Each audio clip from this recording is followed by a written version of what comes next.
ট্রেনে ট্রামে রাস্তায় যাকে আপনি রোজ দেখেন, যার শাড়ি, কপালের টিপ, কানের দুল আর পায়ের গোড়ালি আপনি রোজ দেখেন, আর আরও অনেক কিছু দেখতে পাবার স্বপ্ন দেখেন, স্বপ্নে যাকে ইচ্ছে মতন দেখেন, আমি সেই মেয়ে। বিহারের প্রত্যন্ত গ্রামে দিনের আলোয় যার ছায়া মারানো আপনার ধর্মে নিষিদ্ধ, আর রাতের গভীরে যাকে বস্তি থেকে তুলে আনতে পাইক বরকন্দাজ পাঠান আপনি, আর সুসজ্জিত বিছানায় যার জন্য অপেক্ষায় অধীর হয় আপনার রাজকীয় লাম্পট্য, আমি সেই মেয়ে। আমি সেই মেয়ে। আসামের চা বাগানে ঝুপড়ি কামিন বস্তি থেকে যাকে আপনি নিয়ে যেতে চান সাহেবী বাংলোয় মধ্যরাতে, ফায়ার প্লেসে ঝলসে ওঠা আলোয় মোদির চোখে দেখতে চান যার অনাবৃত শরীর, আমি সেই মেয়ে। রাজস্থানের শুকনো উঠোন থেকে পিপাসার জল আনতে যাকে আপনি পাঠিয়ে দেন 10 মাইল দূরের সরকারি ইদারায়, আর 20 মাইল হেঁটে ক্লান্ত বিধ্বস্ত যে রমণী ঘরা কাখে ঘরে ফিরলেই যাকে বসিয়ে দেন চুলার আগুনের সামনে আপনার রুটি বানাতে, আমি সেই মেয়ে।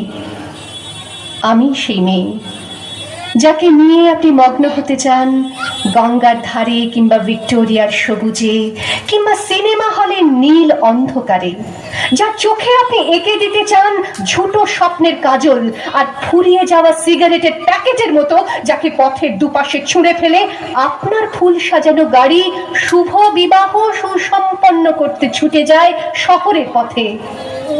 কোণে দেখা আলোর গোধূলিতে একা দাঁড়িয়ে থাকা, আমি সেই মেয়ে। আমি সেই মেয়ে, এমনকি দেবতাও যাকে ক্ষমা করেন না, অহংকার আর শক্তির দম্ভে যার গর্ভে রেখে যান কুমারীর অপমান, আর চোখের জলে কুন্তি হয়ে নদীর জলে ভাসিয়ে দিতে হয় কর্ণকে, আত্মজকে।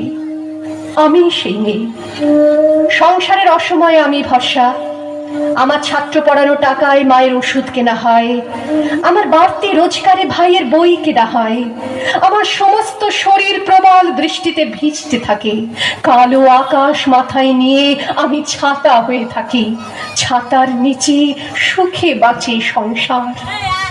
আপনি আপনি আপনি আপনারা আপনারা আমার জন্য অনেক করেছেন, সাহিত্যে, কাব্যে, শাস্ত্রে, লোকাচারে আমাকে মা বলে পুজো করেছেন, প্রকৃতি বলে আদিক্ষেতা করেছেন, আবার শহরগঞ্জের কানাগুলিতে ঠোঁটে রং মাখিয়ে কুপি হাতে দাঁড় করিয়েও দিয়েছেন। হ্যাঁ, আমি সেই মেয়ে। একদিন হয়তো অন্য কোনো একদিন আমার সমস্ত মিথ্যে পোশাক ছুঁড়ে ফেলে দিয়ে আমি হয়ে উঠবো সেই অসামান্য। খোলা চুল, মেঘের মতো থাকবে আমার খোলা পিঠ, দু চোখে জ্বলবে ভীষণ আগুন, কপাল ঠিকরে বেরোবে ভয়ঙ্কর তেজরশ্মি, হাতে ঝলসে উঠবে সেই খড়গ, দু পায়ের নুপুরে বেজে উঠবে রণদুন্দুভি, নৃশংস অট্টহাসিতে ভরে উঠবে আকাশ, দেবতারাও আতঙ্কে স্তব্ধ হয়ে বলতে থাকবে মহামেভদ্র ভাঙ্গর আঙ্গুত্তকে সিং চতুর্ভুজাং কালী কালী দক্ষিণাং মুন্ডমালা বিভূষিতাং। বিভৎস দাবানলের মতো আমি এগোতে থাকবো, আর আমার এগিয়ে যাবার পথের দুপাশে মুন্ডহীন অসংখ্য দেহ ছটফট করতে থাকবে, সভ্যতার দেহ, প্রগতির দেহ, উন্নতির দেহ, সমাজের দেহ। হয়তো আমি সেই মেয়ে, হয়তোবা।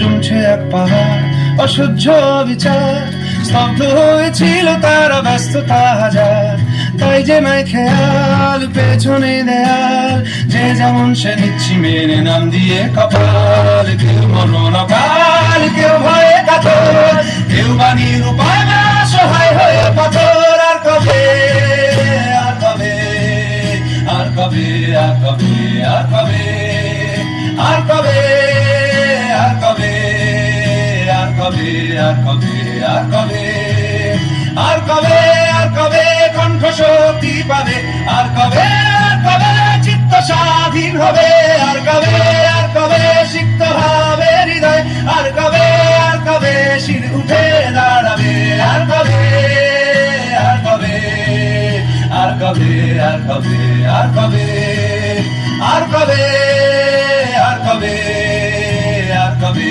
আর কবে আর কবে আর কবে